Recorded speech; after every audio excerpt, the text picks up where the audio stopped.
temps de la parole.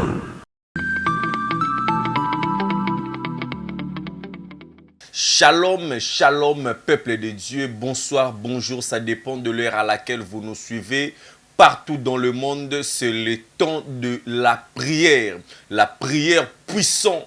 Prière oyo et kenara ko détruire pe ko démolir pe ko bebisa ba plan surtout oyo monde des ténèbres azali ko préparer contre ba vie na biso bien-aimé dans le Seigneur. Na wana esi ko zali partager vidéo massivement benga papa benga maman pamba te bitumba otozali nengo ezali bitumba ya mai na makila te ezali bitumba ya nzoto te mais ezali bitumba ya molimo ezali bitumba o ezali kosenga na yo ma sœur okota na kati na concentration ya spiritualité ma sœur mon frère ozolanda nga na ebite place nini ozali mais ozomona batu baza awa na Afrique basali bondoki yo ozali kuna na poto pe o subir ba conséquences pe ba inconvénients de la même manière bazo sala bondoki na Congo to pe na Afrique et atteindre yo ozali na Europe ozali wapi de la même manière pe tozo sala prière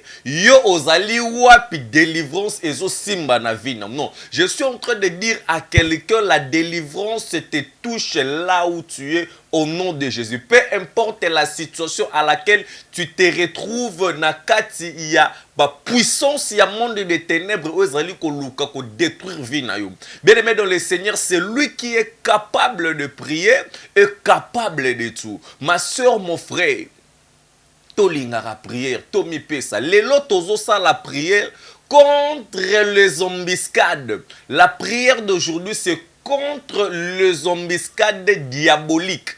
Contre les embuscades diaboliques. Bien aimé, toza encore na début ya année, na mois de janvier, bien aimé dans le Seigneur. Ce qui oyebi malamute comment ko planifier année na yo, okoya ko se retrouver bien aimé dans le Seigneur, monde des ténèbres, ba bimele yo, ba surprendre yo. Au sentir que maladie et ibimele na vie en surprise. Bazo kana bien aimé dans le Seigneur embuscade. Embuscade, toko découvrir embuscade lingi kolobanini et puis toko tanga quelques versets bibliques bien aimé oyo ekomema biso na prière puissante pour na ko détruire ba plan surtout ya monde des ténèbres oyo ezali érigé contre vie na yo na année oyo 2022 ozomona janvier bien aimé po oza na janvier mais février oyebi oyo koyate mars oyebi oyo koyate tito koma ba 9e mois ba 11e mois ti ba 12e mois peut-être monde des ténèbres zokana babimelela ona embuscade bien-aimé dans le Seigneur na mois de août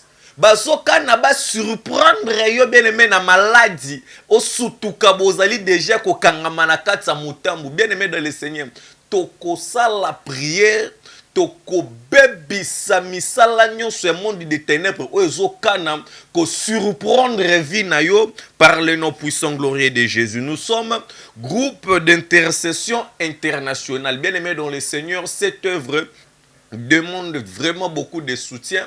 Dieu te touche à cœur, bien-aimé dans le Seigneur, kozangate ko soutenir biso, bien-aimé dans le Seigneur, que ce soit dans la prière et aussi na finance, bien-aimé dans le Seigneur, parce que na 9e mois, tozali na mobange na journée où tozali ko préparer na terrain Anjili Sainte-Thérèse ezo senga il faut ko louer terrain ezo senga il faut ko autorisation à l'état ezo senga podium ezo senga groupe ezo senga makambu ebele Dieu te touche à cœur bien-aimé dans le Seigneur de soutenir l'évangile. Fais-le bien-aimé dans le Seigneur. Zambalola akozanga te kopambolo car tu deviendras une source de bénédiction pour plusieurs.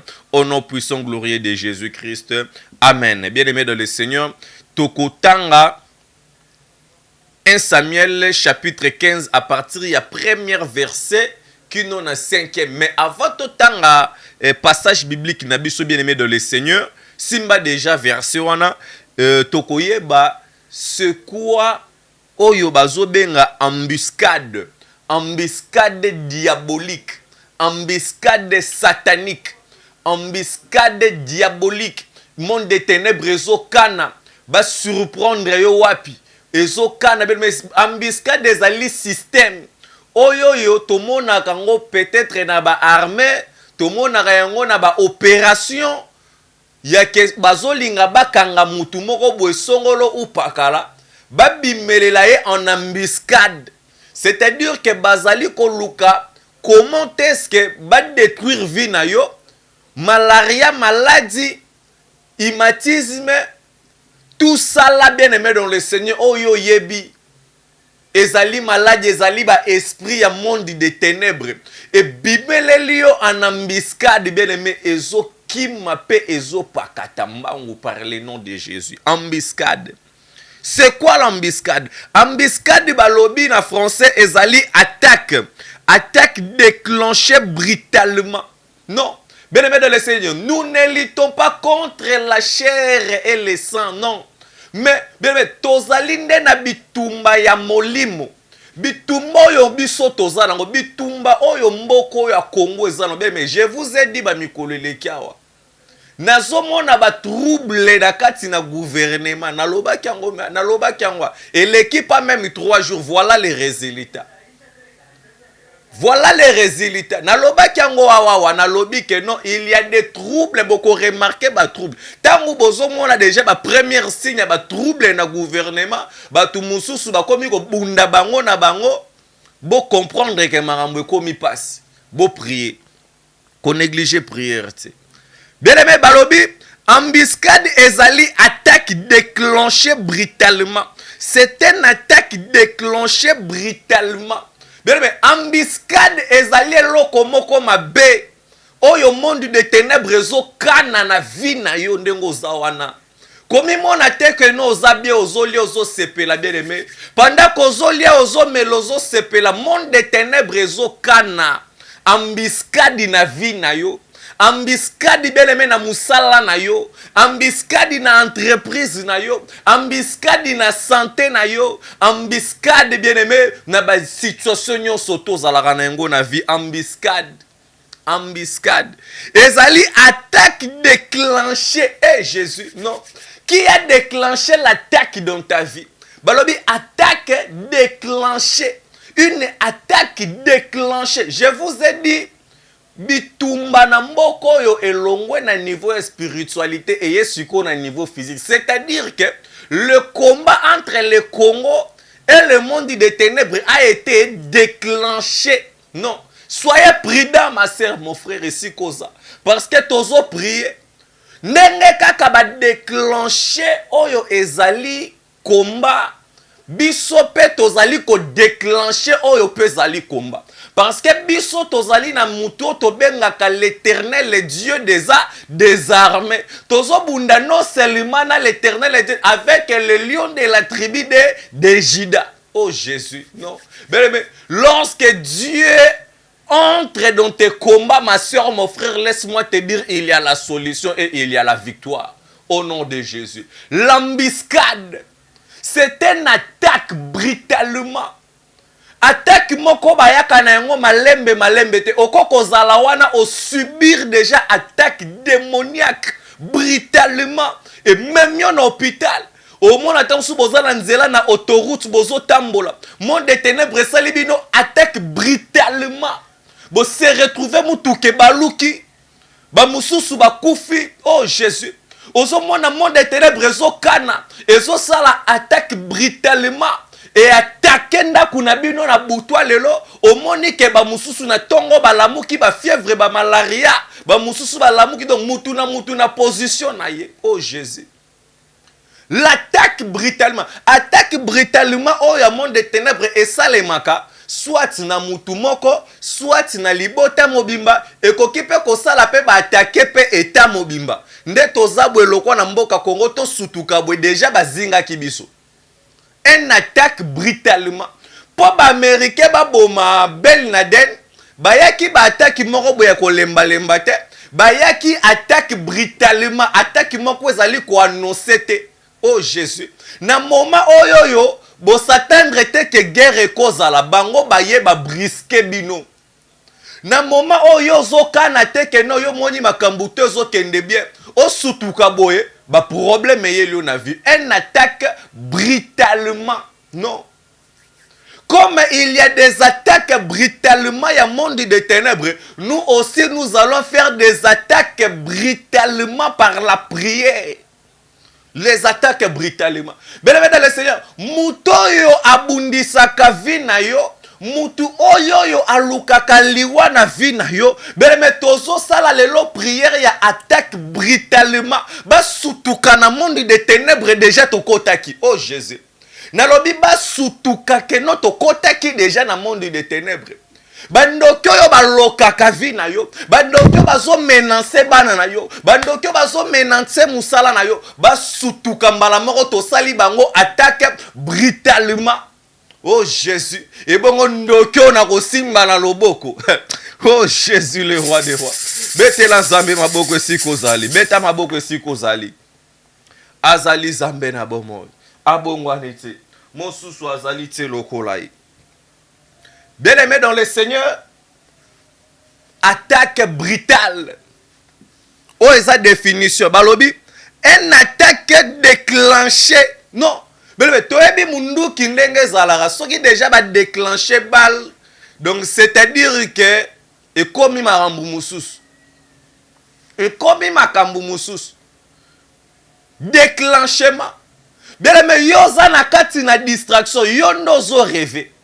Monde de ténèbres déjà bandaki yo guerre kala brusquement ba attaquer déjà vie na yo. Non bien aimé de le Seigneur le loto prier mutunyo surtout oya salaki attaque na vie na yo. Bien aimé de le Seigneur bazo comprendre que tozo landa bango tozo kotati na ba temple na bango tozo buka pe tozo panza pe tozo bebisa nyonso par le nom de Jésus.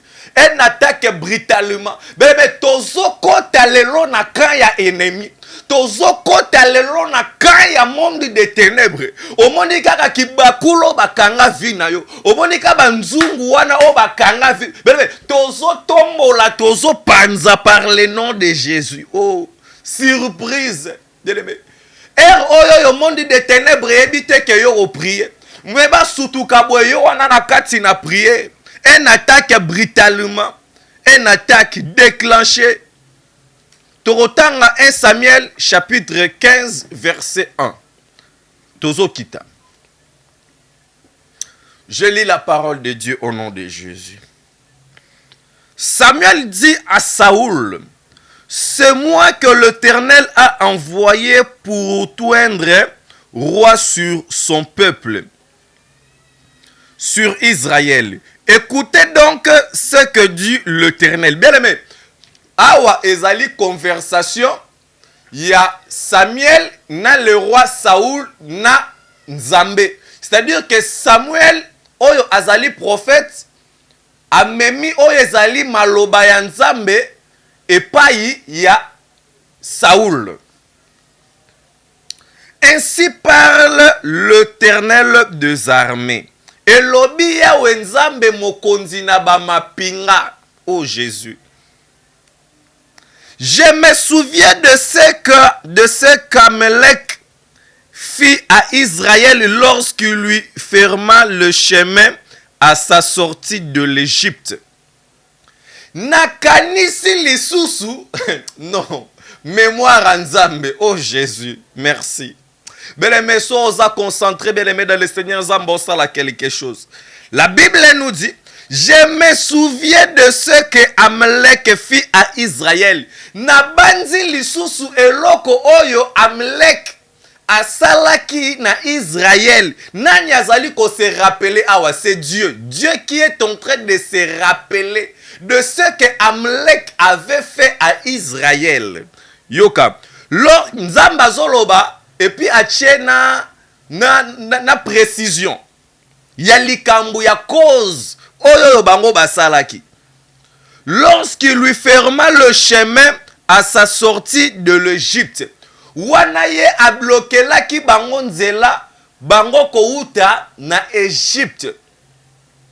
Eloko ba Amalek basala uta kalakala. Et puis les générations oyo nzamba zali ko se rappeler nango, ezali génération oyo yo te batelemela ki Israël. C'est une autre génération. Donc, après des générations, l'Éternel Dieu s'est souvenu de ce que Amalek avait fait à Israël. Amalek ezali première mboka oyo etelemaki pour combattre Israël.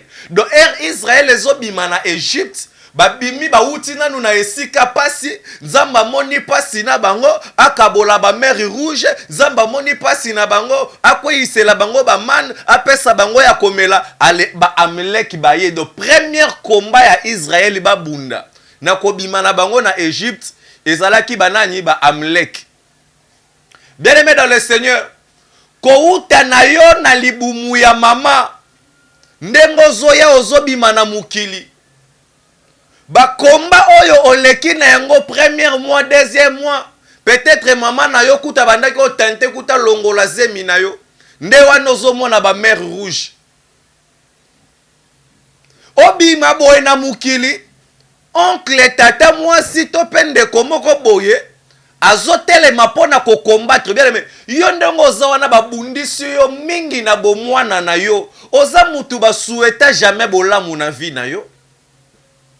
Babundisa siko mutu liboso oyo abundisa yo. Laisse-moi te dire que l'Éternel Dieu s'est rappelé de lui. Peut-être yo bosani, non?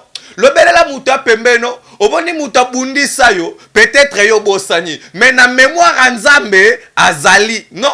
Dieu ne laissera jamais tranquille ba oyo tu ba kombata vina yo. Depuis obotama kino lelo, mutu nyoso ya telema pona ko combattre vina yo ya liboso. Peut-être yo yeba ete poyo zalaki encore mwana muke. Mais pendant que toi tu étais encore enfant, il y a l'Éternel Dieu qui était là à ta défense. Et aujourd'hui, je viens te dire, l'Éternel Dieu s'est rappelé encore. Nabaye oyo tu babande ko bundisa vina yo. La Bible nous dit, je me souviens de ce que Amalek avait fait à Israël. Et quand Dieu se souvient du mal, oh bien aimé, toi ba kotambola na kobanga nzambe.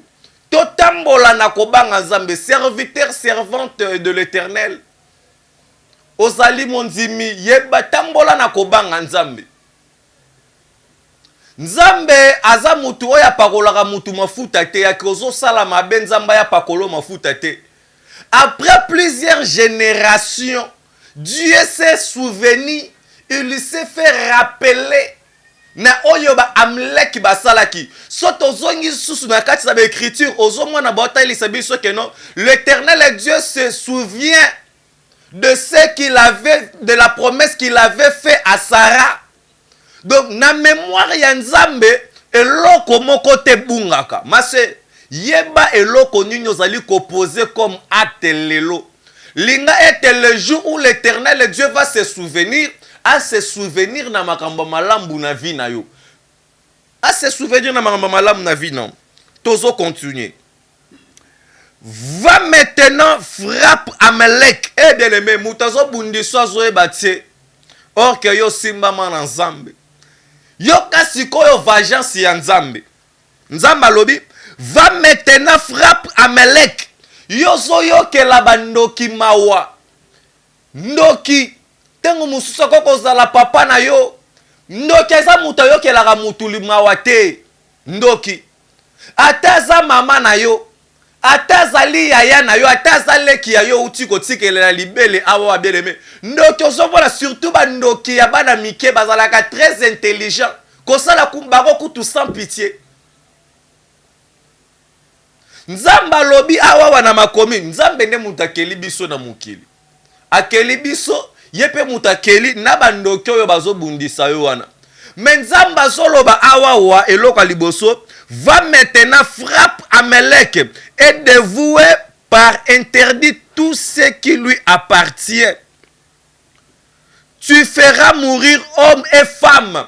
De boma, ezala mwasi, ezala mobali, boma ye. Pourquoi? Parce que bazali batu oyo yo balukaki mabe contre vie na yo. Ezala zali tata leki, ezala zali tata mwasi. Tozo sa la prière d'ambiscade, tozo bimelela ye na ambiscade. Azala za mwasi, azala za mobali, azokufa.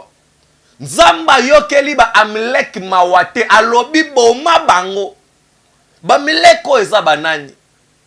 Oh Jésus bien aimé, peuple de Dieu bozo comprendre kaka makambo te.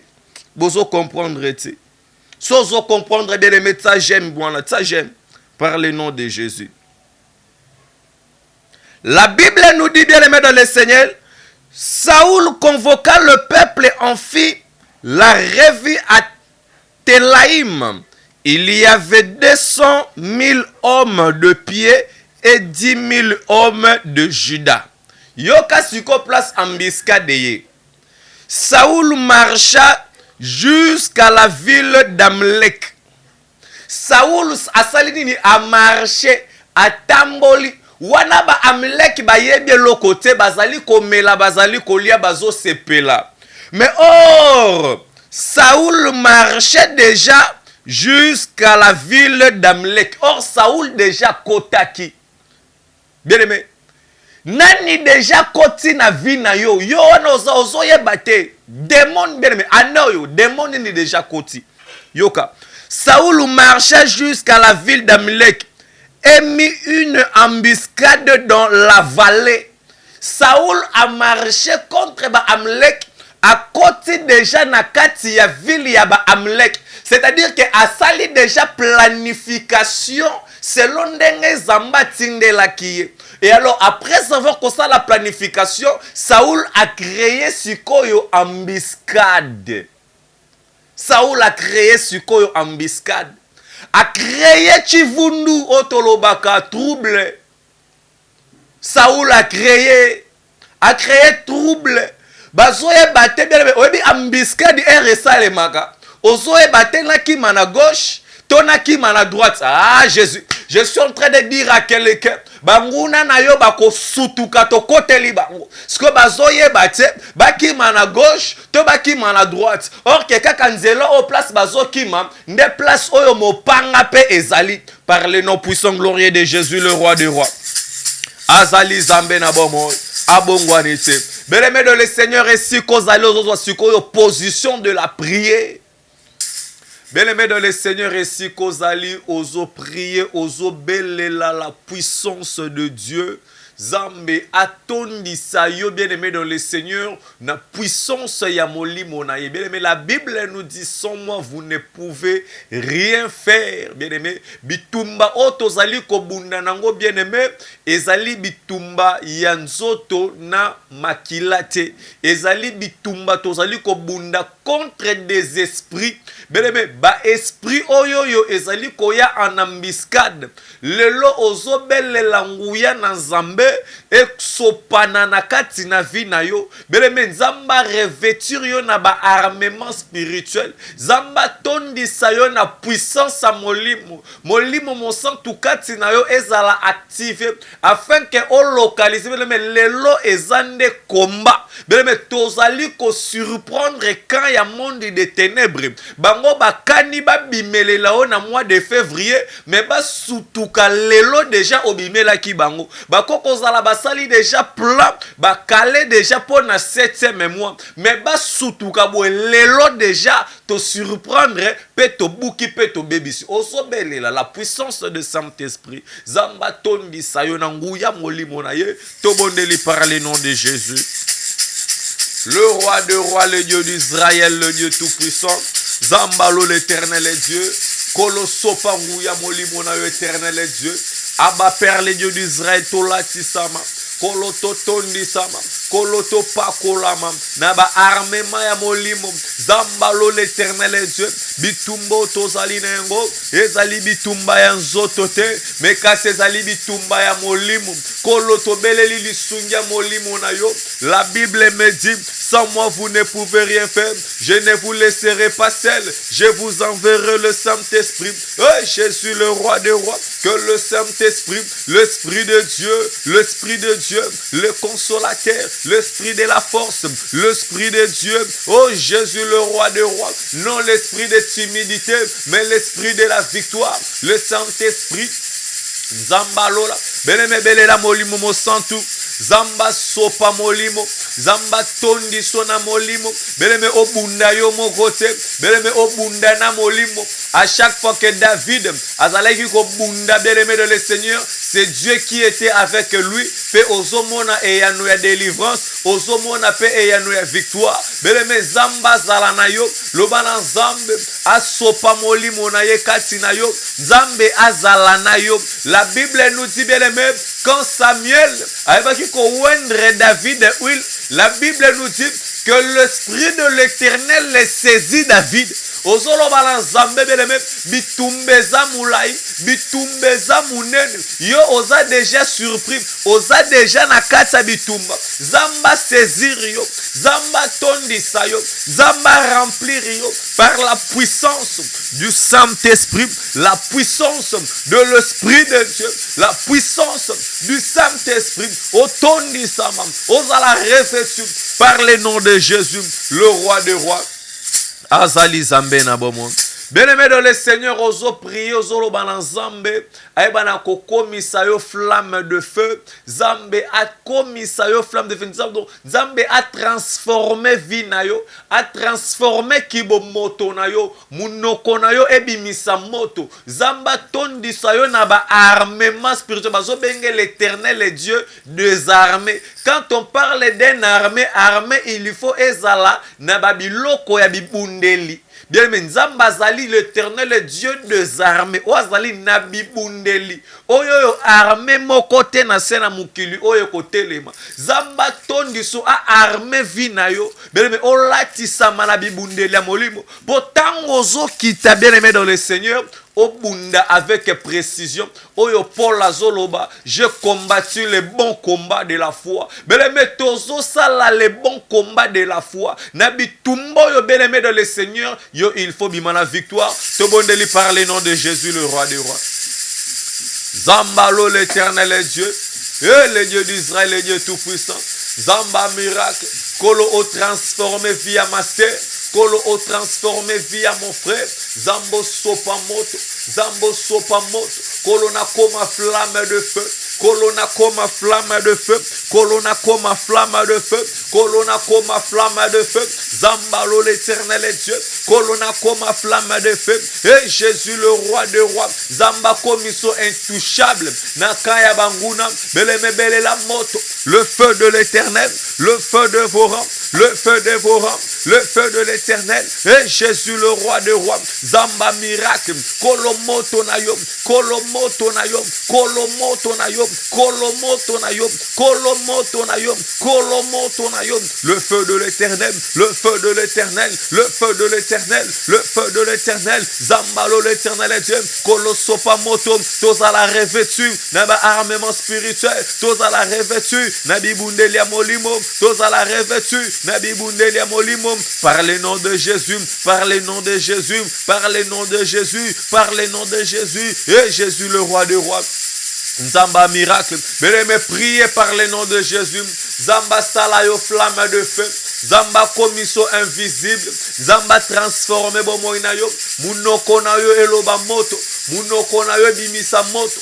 Misu na yo bimisa moto. Nzoto na yo pela moto. Et Jésus le roi des rois. Azali zambe na bomoy. Abongwanite. Na kombo na Jésus Christ Masia. Bien-aimé dans le Seigneur, oso prier, oso belela makila na moto et sopanana kaya banguna na yo, les sons de feu et te ba ennemi na yo ba glisser ba sieta. Bien-aimé tozo kanga bango en otage. Bien-aimé moko te a s'échapper parce que le lot tozo bimele la monde des ténèbres na embuscade. C'est-à-dire que tozo ça la attaque. Moko ezali déclenché. Tozo ça la attaque oyoyo. C'est-à-dire que toko yoka mutute. Mutudio so ya banda ko combattre vie na yo. Bien-aimé lelo ozo bele la bien-aimé a s'échapper te. Bien-aimé mutu a s'échapper te. Mutu akimate osobele la makila na moto ebanda ko sopana partout bazali ebanda ko localiser bango basieta ba glisser makila na moto aveuglement et frapper bango bele tango mutu za frapper déjà na aveuglement azoye bate soka kimelela na nzela nini bele osobele la makila na moto zamba frapper bango na aveuglement tobondeli par le nom de Jésus le roi des rois. Oh Jésus, bien-aimé, priez. Banguna na yo lelo ba kobika te. Ba ennemi na yo lelo ba kobika te. Oh Jésus le roi des rois. Bando kia famille na bino lelo bakobika te. Ba mesana ba nyokoli yo pe mingi. Mais lelo bien aimé dans le Seigneur, bazo sutuka embuscade. Oh Jésus le roi des rois. Nabelelio zambe, zambe sopa, makila na moto, zambalo l'éternel est Dieu. Ba ennemi nanga, bazala frapper de l'aveuglement, bazala frapper de l'aveuglement, bazala frapper de l'aveuglement. Oh Jésus le roi des rois, makila na yo zambe, et sopanam, bisika o bazali, zambe ba glisser, mon côté katina bango a s'échapper na épée, mon côté katina bango a s'échapper na épée, zamba miracle, kolo makila na moto, ebanda ko neutraliser, makila na moto, ebanda ko neutraliser, makila na moto, ebanda ko neutraliser, ba force na bango, ba puissance na bango, ne zamba lola, moto na yo, zambe makila, les sons de feu, les sons de feu, les sons de feu, les sons de feu, par le nom puissant glorieux de Jésus, le roi des rois, na kombone sous Christ Masia, azali zambe na bomo. Bien-aimé, avant tout ça, d'abord, attaque na ya monde de ténèbres. Il faut to bandana nous attaque na katina corps na âme pe na esprit na yo. Bien-aimé, eloko nyonso yo bango bakoko zala déjà basali na vie na yo. Eloko nyonso koko zala ba démon basali déjà na kati libota na yo. Bien-aimé, bakoko zala si des choses wana déjà bazole lisa yo. Ozo bele bebe zwa courage bele me zwa courage bakoko zala déjà bebisio lokolo bakoko zala déjà bebisio misu bebe bakoko zala lelisio bomelelo pa bomelelo mama bakoko zala bazane loko moko déjà frapper na vie na yo bele me ozo bele la moto na Nzambe eloko nyonso oyo ezali déjà frapper na vie na yo bele me moto banda kopela na corps na âme pe na esprit na yo partout bien aimé dans le monde des ténèbres s'il ko frapper dans nzoto na yo bien aimé e biman misala na bango wana to bondeli par le nom de Jésus prions bien aimé priez au nom de Jésus priez pour na corps na âme esprit na yo bakoko zala déjà ba frapper déjà na aveuglement ba frapper autant musu déjà na maladie bakoko zala ba frapper déjà bien na ebité so ne loko nini yo moko zali prophète peut prophéter sa vie bien aimé priez belle la moto epela na nzoto na yo na corps na âme pe na esprit na yo misala nyonso tu ya molili attaque nyonso tu ya monde des ténèbres oyo koko zala déjà ba avansaki na vie na yo e banda ko bima par le nom de Jésus le feu de l'Éternel le feu de vos rangs le feu de vos rangs le feu de vos rangs le feu de vos rangs le feu de vos rangs le feu de vos rangs le feu de vos rangs le feu de vos rangs le feu de vos rangs le feu de vos rangs le feu de vos rangs le feu de vos rangs le feu de vos rangs par le nom puissant glorieux de Jésus par le nom puissant glorieux de Jésus moto na Nzambe epela moto na Nzambe epela na corps na âme pe na esprit na ngam nyonso yo monde des ténèbres et si déjà est détruire dans zoto na ngam zambalo l'Éternel est Dieu kolo moto zambe moto zambe moto zambe moto zambe moto zambe moto par le nom de Jésus le roi des rois azali zambe na bomoy abongwanite. Bien-aimé dans le Seigneur, ozo prier sur ozo sala attaque. Ozo kota na kati ya kan ya monde des ténèbres. Bien-aimé, la Bible nous dit boma nyonso oyo okokuta kuna panza bebisa kotika mwasi tope mobali tope mwana envité. Bien-aimé, mutu nyonso oyo aluka mabe na vie na yo depuis bo mwana no kino lelo mutu nyonso oyo akombataka vie na yo azotambola na kombo na yo na lolenge ya mabe na banda kwa banganga na ba interprétation mabe ozobelela moto bien mutu s'échapper par le nom puissant glorieux de Jésus tobondeli par le nom de Jésus beleme kotanaka banda ko détruire banda ko panza banda ko buka par le nom de Jésus le roi des rois. Oh Jésus le tout-puissant, Zamba miracle, nabeleli moto na yo Jésus, Zambe nabeleli, bien-aimé prier, bien-aimé au côté li bango déjà na mbiscade, bien-aimé prier, bien-aimé buka, bien-aimé détruire, nyonso ya mabe, oyo ba bongisaki, Bien-aimé, Bouka Panza Bebisa. Par le nom de Jésus, Zambalo l'éternel est Dieu, Moutounyo son Zambe, Aluka Liwana Vinanga, Aluka Mabena Vinanga, Zambe a s'échappé, Zambe Mopanga Nayo, Zambe par le nom de Jésus, Zambe Neko égorgé Bango, Neko égorgé Bango, par le nom de Jésus, Moutounyo son Zambe, a combattu Vinanga, depuis Bobouana, la Bible me dit, l'éternel est Dieu dit, je me souviens de ce qu'a fait Amalek. Éternel est Dieu, ma Père. Je me souviens, éternel est Dieu. Nabitumba nyonso leka na vie nanga. Mutu nyonso oyo azala auteur. Mutu nyonso azala à la base. Yaba problème, yaba difficulté, yaba souffrance. Na libota nanga, na vie nanga. Zambe mopanga. Par le nom de Jésus, par le nom de Jésus, par le nom de Jésus, par le nom de Jésus, par le nom de Jésus. Na kombo na Yesu Christo Masia. Azali Zambé na bomo. Bien-aimé dans le Seigneur, oso ça la prière d'autorité. Oso kende ko détruire bien-aimé. Plagnon surtout oyo bango bakani bien-aimé. Ambiska des anines. Ambiska des ali surprise déclenchée. Bako kozala déjà ba déclencher maladie. Bien-aimé.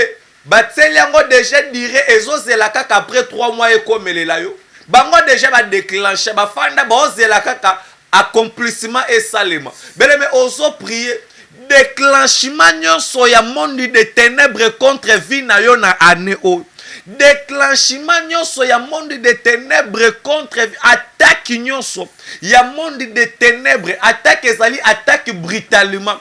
Yo poso ça la contre-attaque brutalement contre monde de ténèbres. Oso ça la prière de contre-attaque, contre-esprit de mort, prière de contre-attaque, contre-malédiction, prière de contre-attaque, contre ma maladie o ezali ko se présenter na nzoto na yo, contre femme de nuit, contre mari de nuit. Oso ça la prière d'attaque brusquement na katsa kaya monde de ténèbres. Ba sutuka yo zalaka lisusu wana te. Osobele la moto par le nom de Jésus. Banda kolanda bango, banda ko bebisa par le nom de Jésus le roi des rois. Oh Jésus.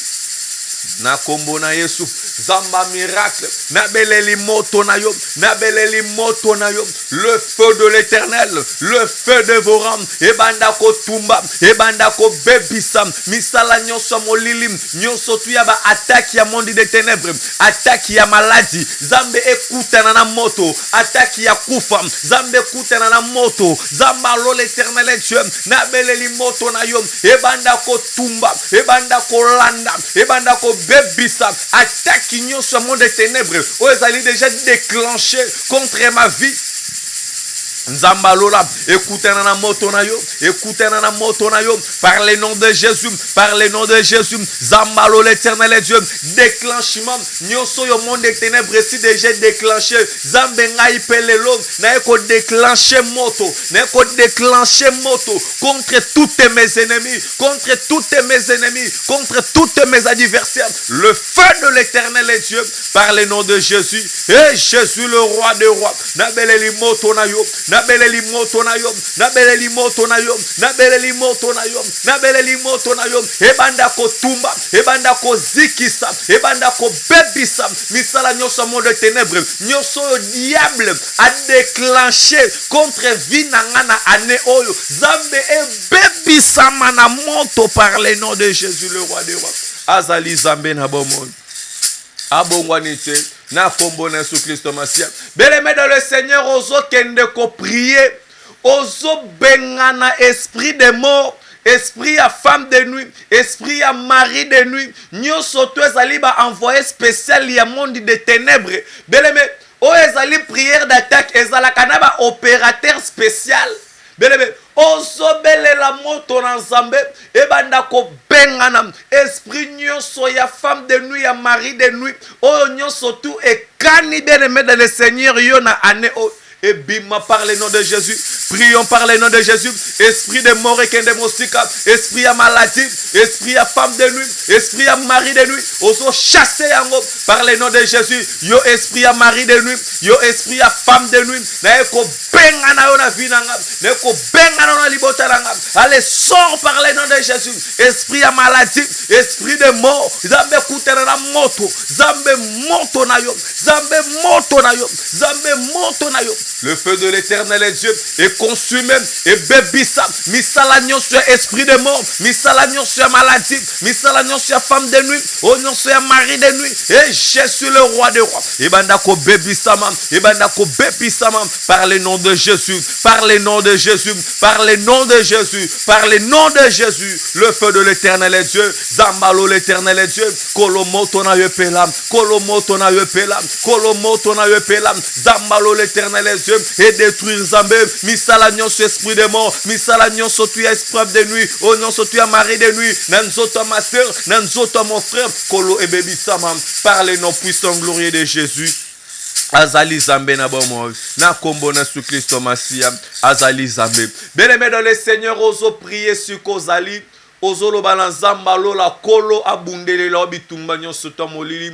Ozolo banazambe amenace mutu nyonso azali ko luka liwa na vie na yo. La Bible nous dit que l'Éternel Dieu se souvient de ce qu'a fait Amalek. Zambe a se souvenir na mutu moko ya banda ko trouble vie na yo. Zamba zangi sabango kimia to bondeli par le nom de Jésus le roi des rois.